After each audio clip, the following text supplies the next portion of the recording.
EPM International is a network of organisations whose primary focus and interest is in helping the finance function improve its enterprise performance management processes and systems. And actually today we're announcing, I think there's a press release going out today announcing that MDS App have become a formal member of the EPM International network, so it adds a lot of strength to Eastern Europe and the Middle East region, and we're very pleased to have MDS App on board, not least because we've actually been working together for over 10 years, so it's great to formalise that relationship. So thank you very much for the invitation from MDS to speak today. Also, you would think, when you hear my presentation, you'd think that Pradeep and I had been locked in a room mutually massaging our presentations to make sure they fit together perfectly. But actually, without any of that kind of organisation and planning, we'd have got to that point. So I think many of the things I'm going to say are going to reinforce exactly some of the key messages that Pradeep had to say. So thank you for the opportunity to speak. Just make sure I can work the technology. Yes. So I'm talking about improving finance effectiveness in difficult economic times.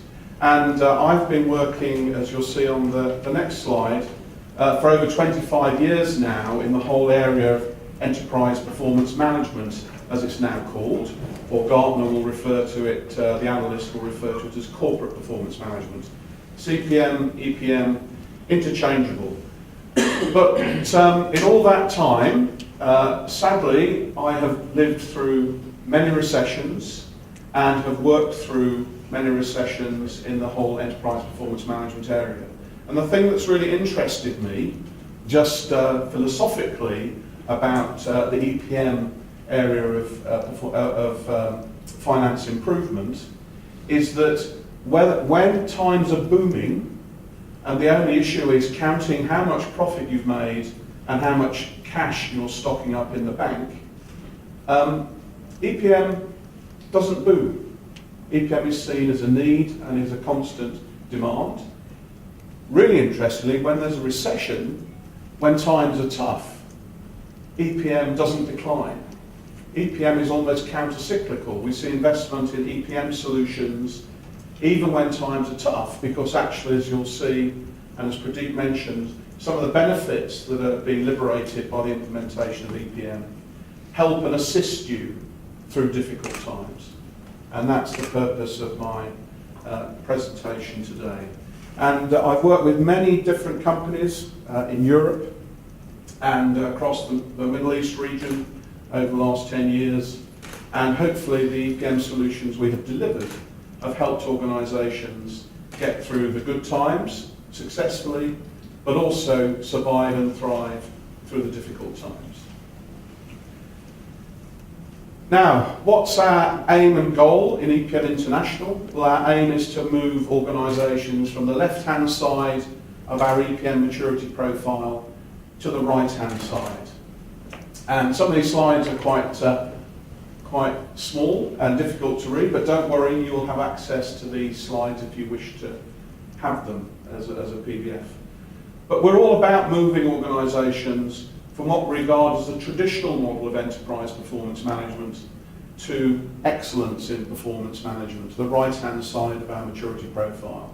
And this is our highest level representation of that maturity profile, looking at the kind of operating model that we have in finance to support performance management, looking at how we engage with our audience, that's both the finance audience, but of course the wider business audience, and also that element of timeliness, that time is everything in the current environment, and how do we make sure that not only actuals are fast, quality, accurate, so we understand the backward view, so looking in the mirror, how have we done last month, and making sure we're very confident about how we've done last month very quickly, because actually we can't change last month. Okay, we're accountants, we might be able to do something with provisions or something like that, but really we can't change last month's performance. Our focus must be on working with the business to improve next month's performance and take appropriate actions. So timeliness is not just about actuals reporting, timeliness is also about the speed and agility with which we can forecast and plan also. So our whole raison d'etre is moving people further to the right on that maturity profile. And one of the things we do early on in projects, depending on the focus of the project, is actually work with the finance community to understand the current state of their maturity of their performance management processes, so that they themselves can assess where they feel they are in terms of that maturity profile and how much they want to move to the right. So what's their ambition and appetite for moving towards excellence in terms of their performance management processes and systems. Just to remind ourselves, what is enterprise performance management or corporate performance management? Well, this is Gartner's definition. And I want to put this up because it reminds us that although we are from finance, our obligation is around performance management of the whole business. And the only way we can understand the performance of the entire business is to have a holistic view which incorporates information beyond financial information. And you guys in here are CFOs, so I know that to be a CFO you have got to have grasped the fact there are connections between all sorts of metrics in the business and the financial outcome. So Gartner says, of course, that EPM is about monitoring the performance across the enterprise with an objective of improving performance. And an EPM system integrates and analyses data from many sources. So e-commerce systems, front office, back office applications, data warehouses, and of course external data sources. So EPM is not just about financials, but clearly the financials are the ultimate consequence of the measures that we're collecting and reporting on and analysing. So very clearly a direct connection between all the information that we collect and use in performance management and the financial outturn.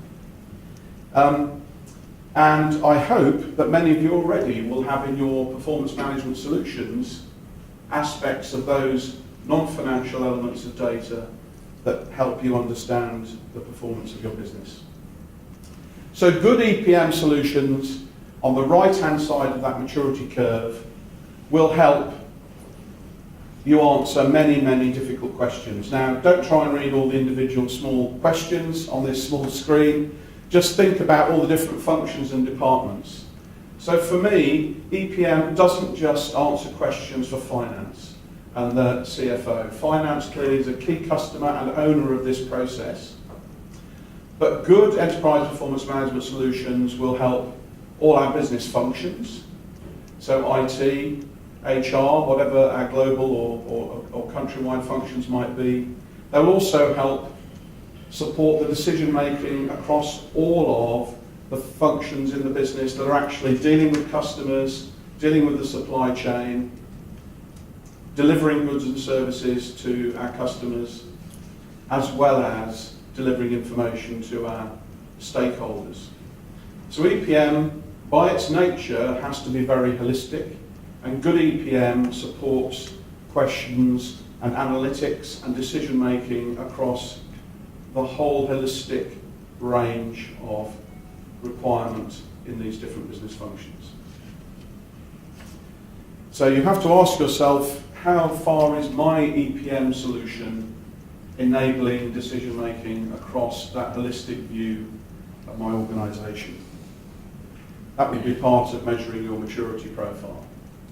Now, the world of EPM has been in existence really. I think the phrase EPM was probably coined about 12 years ago, something like that. But the reality was that the main components of EPM, so tools and techniques to help you have more efficient close, to have more efficient strategic planning, to have more efficient budgeting and forecasting, these tools have been in existence for many years. What's new about EPM and CPM is the convergence of these tools into a single platform. And that's one of the exciting opportunities that has evolved over the last few years that enables a much better approach to transformation of enterprise performance management. And again, Pradeep talked about the fact he was using one solution to address everything from legal year-end consolidation for external regulators through to internal forecasting and planning on one common platform. And that makes sense because obviously, and the question came, well, where do you do your merger of the actuals reporting with forecasts, with plans, and so on? And the answer is, of course, a good place to do that is in your enterprise performance management platform, particularly as soon as you're a multi-entity and multi-geography business, when all of that becomes much more difficult if you want to operate in a spreadsheet world, for example. So how is the world getting on with the adoption of EPM? Well, as you can see from this middle bar here, most organisations, this is a study that EPMI actually is carrying out right now. We've so far got 100 organisations from around Europe and the Middle East participating. If anybody's interested, we would welcome more participants. But as you can see, most organisations have implemented some element of an EPM solution. The problem is, which is why the table, as you move to the right, the bars decline in size, is that many organisations don't feel yet they have a real strategy around EPM. So a lot of the EPM implementation has been to support a specific process, like the introduction of forecasting or improving my legal consolidation process. And actually, there's nothing wrong with that tactical implementation of EPM, but my advice would always be to you, always do it within a framework of thinking about all of the components of EPM, and when I make my choices about EPM solutions, that I think about how I'm going to move to that integrated picture where planning and forecasting, actuals reporting, strategic planning are all directly connected to each other in the same environment and platform. On the right-hand side, also from the same study, you can see where clients who've participated still see their priorities. And the UK and Europe isn't in recession, but it's certainly not in a period of strong economic growth. Still a great deal of uncertainty. In the UK, we're still deciding whether or not to leave or join, leave or stay in the European Union. And nobody quite knows what the outcome of that's going to be, but the debate is getting crazier by the day. Now we have threats of World War III and Churchill and all this kind of stuff being reminisced about 70 years on, which is kind of odd in a political debate. But with all this uncertainty, not surprisingly, improving EPM capabilities actually was seen as one of the most important priorities for CFOs going forward. And that actually was very much concentrated around optimization of the finance function, improving profitability and cost management, improving governance and risk, and also improving aspects of forecasting and planning. So those themes of EPM and the processes that EPM supports, very much still a priority for organisations, even those that have implemented, to some extent, tactical solutions for EPM. So we talked specifically, the talk is specifically around finance priorities in difficult times. Well, let's think about the key issues that are facing finance when there's a downturn. So things are quite difficult in the Middle East at the moment. And actually the projects I'm working on in the Middle East have actually, both of them have been made a higher imperative because of the economic situation, which is an interesting thing I said earlier about the counter effect, the counter-cyclical nature of EPM projects. These are organisations who say, well, actually our old Excel budgeting process was very slow, was very inaccurate, and didn't have enough granularity and visibility in it because of the nature of the Excel data collection process. Now, this is a government organisation in Saudi, now they need much more visibility of costs, they need much faster collection of budgets, they need forecasts for the first time because they're under intense cost management pressure. So now they're under that intense pressure, they need much more granularity, they need confidence in the numbers to make difficult decisions. So the current economic environment is actually driving that need. Another client in a similar situation where actually the boom years have been great and have meant that EPM, or meeting EPM needs, was okay. You know, there were problems with accuracy and robustness of numbers and the speed of reporting and so on, and the speed of planning. But the reality was that, yeah, we had problems, we would do what we can to improve them, but actually we're doing pretty well. You know, we're pretty profitable, we're generating a lot of cash, so yeah, we'd like to do some stuff around EPM, but we've got some other big projects, you know, but we're going okay. And the environment of a tougher economic environment drives the client to say, well, hold on, we're now facing difficult times. We did a budget 5 months ago that is now irrelevant because of the changing economic circumstance. How are we going to get into efficient and accurate forecasting? How are we going to be confident in the performance we've actually achieved?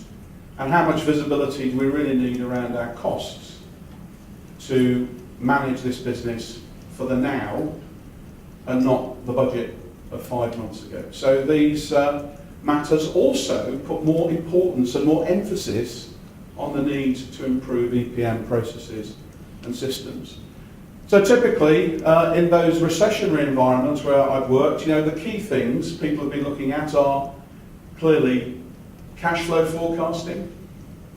Over the years, when there's been recession, some of the projects I've focused on have been all about cash flow forecasting, and of course, as an extension, monitoring, measuring, and forecasting all of the working capital components, because that's essential to survival. So helping organisations improve their cash forecasting can be a very tactical delivery of EPM, short-term and effective. And for some organisations, doing that well can actually be key to survival. Other areas, of course, become, yes, the extension of working capital management and making sure that we really understand inventory and how we manage inventory, really understand how debtors and creditors are behaving, and modelling that out to help us with our cash flow predictions. Forecasting, scenario planning, these are all things that in a time of tough economic scenario, people want the flexibility to reflect on how the business is going to perform going forward and do that very, very quickly.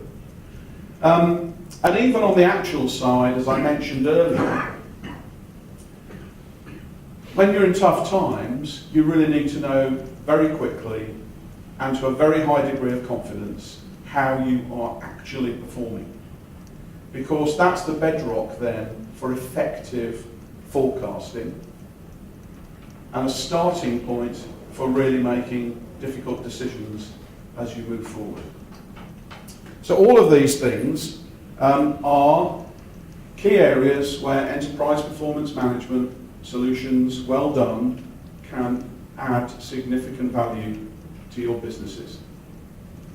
So whether it be in the area of close excellence, so fast, efficient, effective close, which gives you confidence in the numbers across the whole close supply chain, which of course starts with every transaction you post in your financials and culminates in that consolidated, translated set of results that you present to your stakeholders or your stock exchange.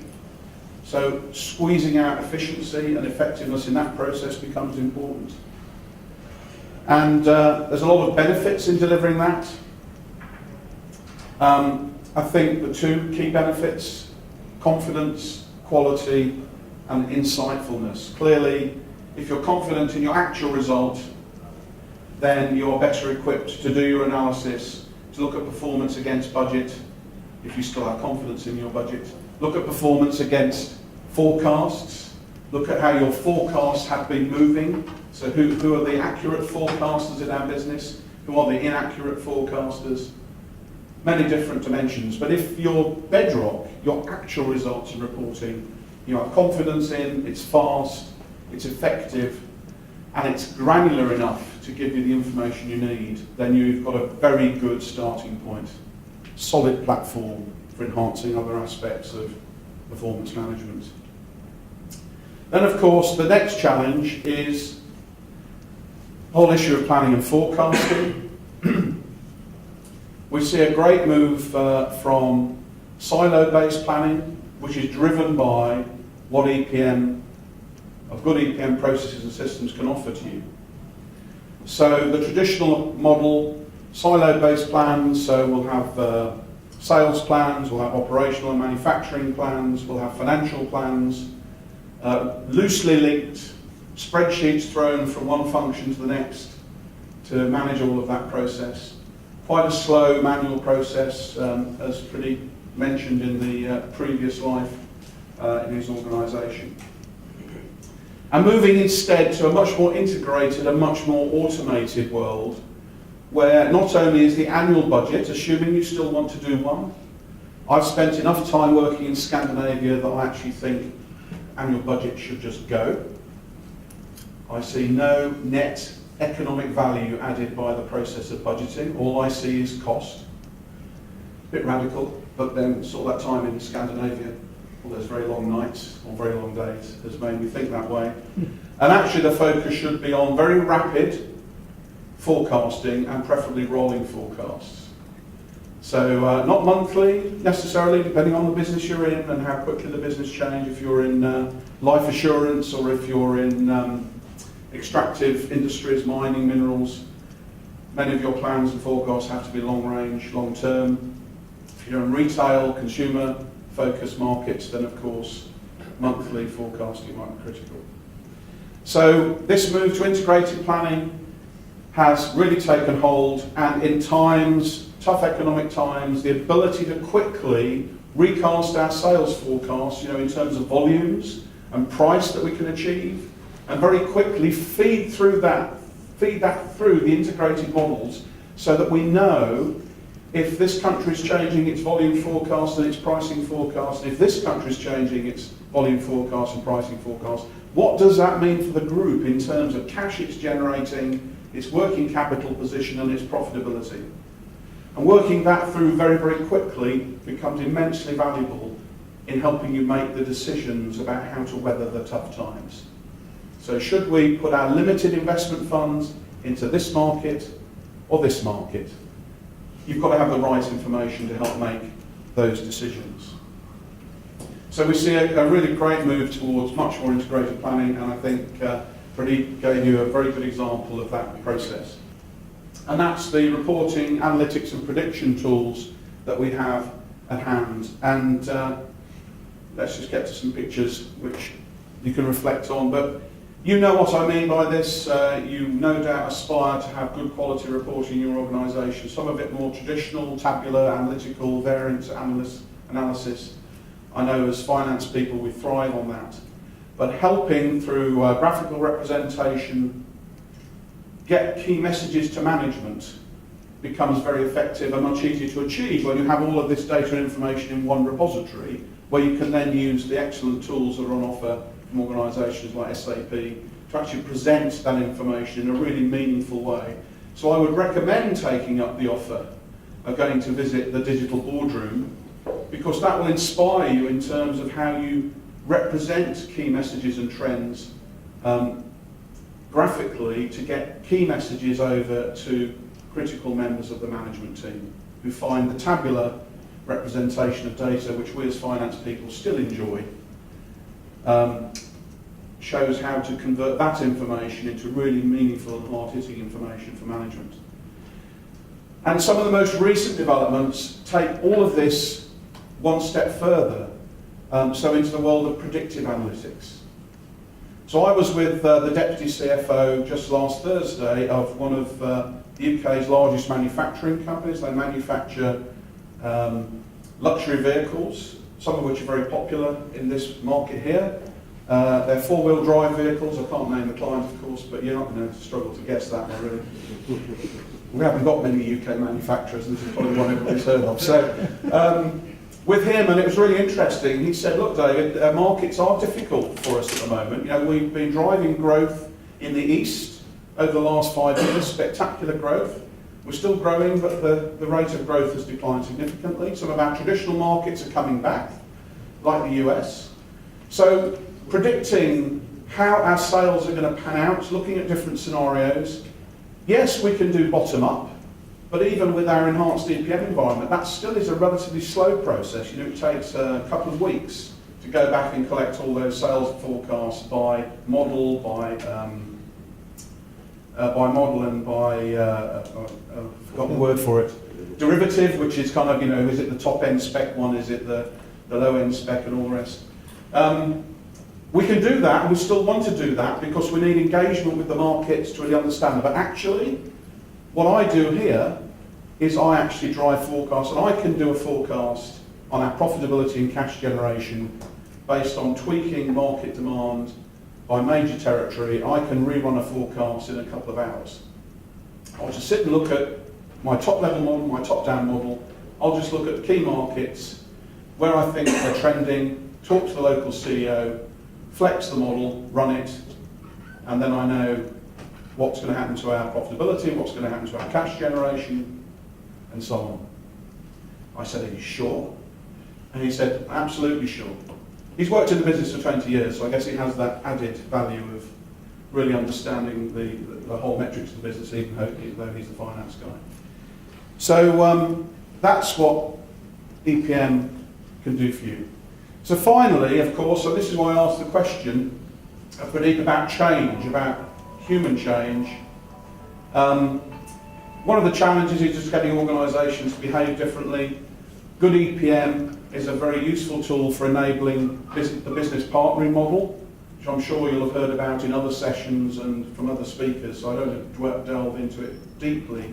But clearly, having all of this information in a common repository, and Pradeep talks about sharing the data in their new repository so that all the managers across the world can see the same data that you're seeing, be consistent about discussions. All of that also repeats locally in terms of access to that information, how you discuss that with local management. So it really does become a tool for facilitating business partnership. And in tough economic times, working with your business to make tough decisions is the most effective way of delivering improved success and surviving for the future. I've been working in this area as a consultant for 25 years. You know, I'm bound to say this is wonderful, it's a great idea, because it's kept me fed and watered, probably too well fed and watered, for 25 years. But actually, if you listen to those who have implemented solutions to help with enterprise performance management, we heard one case study today, there are many, many case studies of success. So I put some quotes together around the value of close excellence, in terms of visibility of quality data to a granular level, helping get proper understanding of balance sheet behaviours. People must remember, finance people must remember that when times are tough, if you're concerned about business units manipulating information, you're not going to really have full visibility until you've got the whole balance sheet collected and in place. It's funny, in the early recessions I lived through, one of the biggest drivers of EPM investment then was to start collecting balance sheet and cash flow information every month from business units, because they were, the traditional model used to be just collect P&L. And the trouble with that is you don't see what's going through the balance sheet in order to help achieve the budgeted P&L. So big focus on getting the whole truth and accurate information around the whole of the TB together. And then on planning, of course, lots of issues, but one example that was very powerful, there was a Swedish engineering group who had stopped all investments in new systems and so on because they were facing their own credit crunch through over-expansion, significant problems with paying off debt, real cash generation issues in a slowing market. So actually one of the things that they used EPM for as an immediate tactical solution was putting in place really effective liquidity planning, which helped support them through that difficult time and actually became part of the instrument of survival and helped them survive. So that was a very interesting example from a few years ago. But again, lots of other comments from customers and clients about what good EPM enabled them to do in difficult times. So finally, just why and how? Well, there are some key building blocks of successful EPM in my view. I have 7 of them here. But note that number 1 says actual results which are timely, trusted and transparent. So I think that's, I've already mentioned that as being critical. There are then 6 others, including agile driver-based plans and forecasts, including good analytics platforms to drive the understanding of the business and to drive predictive analytics. So building on this good quality actual data, forecasts that were coming in from the business, but actually getting the system, like the JLR guy was talking about. Oh, sorry, I wasn't mentioning it. Wasn't supposed to say JLR. But his predictive analytics capability, sorry, that was slightly embarrassing. Using predictive analytics to drive out the top level view of what my organisation is going to do. Have a look at the 7 when you have a look at the deck. But EPM, it is a journey. That's also been mentioned. And you may already have implemented some elements of EPM, but not all. In a time of a tough market, I would suggest focusing on shorter term programs around enhancing EPM capability that deliver value quickly.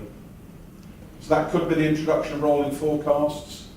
That could be making sure the close is right quality, right time. It could be a very, very tactical solution like building a liquidity planning model on our existing EPM platform that helps us really understand our cash position as quickly as possible.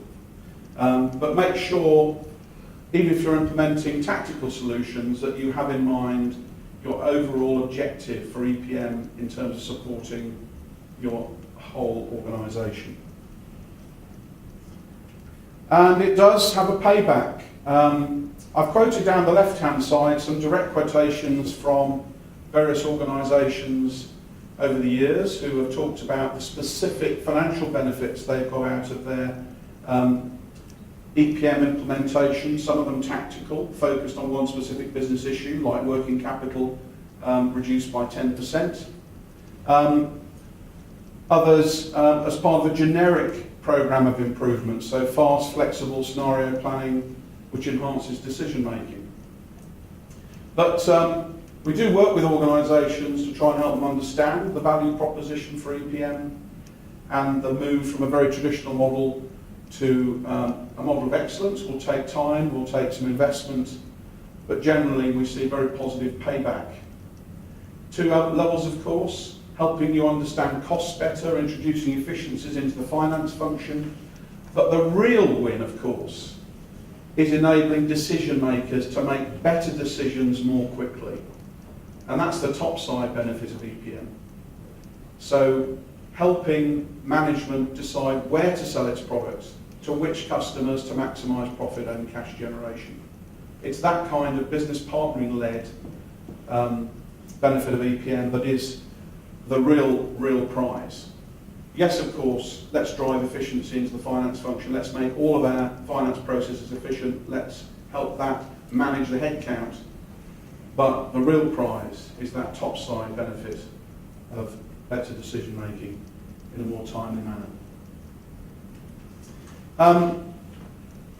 We've already mentioned the different SAP solutions that support enterprise performance management. So the best way to visualise all of that is definitely to get yourselves down to the SAP offices in Dubai to look at the boardroom and some of the tools that underpin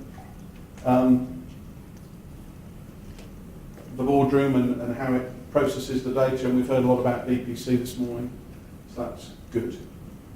So 7 key points to take away. EPM can dramatically transform your finance function's efficiency. So it's beneficial to the finance function in terms of the core processes it has to manage. But more importantly, it can actually dramatically improve your organisation's performance. Because, as we said right at the start with that Gartner definition, good EPM is about collecting together all the metrics you need to properly run your business. And then the rest, those are the 2 key messages really of the 7. But then build on from that. So there are quick wins in EPM, but you need to fit that into a roadmap for successful adoption across all of your key processes. that some of the key opportunities come through better planning, forecasting and analytics. And of course it makes sense to run this programme around EPM hand in glove with your ERP and BI strategy, whatever that might be. And I would strongly suggest to you that you think about your own roadmap, your own strategy for EPM, and then embracing the key people in your team that will support you in making that transformation. So, thank you very much.